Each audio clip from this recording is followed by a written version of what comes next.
The Irish, so noted for their contributions to literature and music and theater, here make extraordinary statements on the darkest period in their country's history through art, in a collection that also demonstrates their enormous talent and contribution to the visual arts.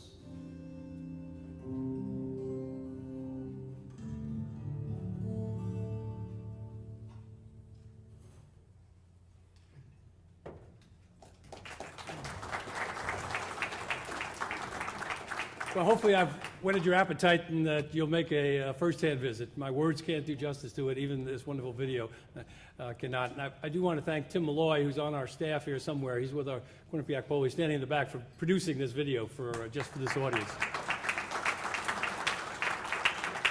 I always like to mention when I talk about the museum, three people. I've already mentioned Christine Keneally, the great historian who's now a professor of Irish history at Quinnipiac University.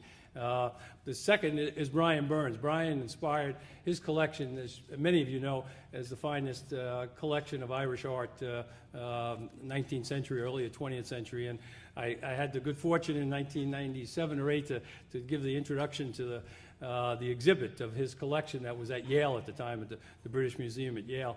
And as a result of that, I knew a little bit about the famine and the Great Hunger. I didn't know a whole lot of Irish art, but having studied Brian's work and his life in collecting Irish art and promoting it, I don't quite share his total passion, but I'm on a journey to get there. So please recognize Brian Burns for his wonderful contribution.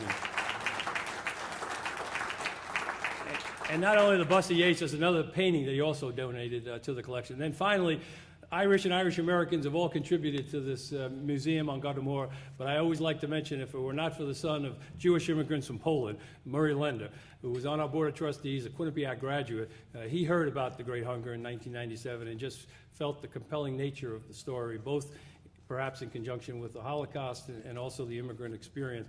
And he paid for most of the art that we collected and most of the cost of building this museum. So again, my thanks to all of you, from the Great Hunger to, I'm sure, a sumptuous meal here at the Beach Club. We've come a long way.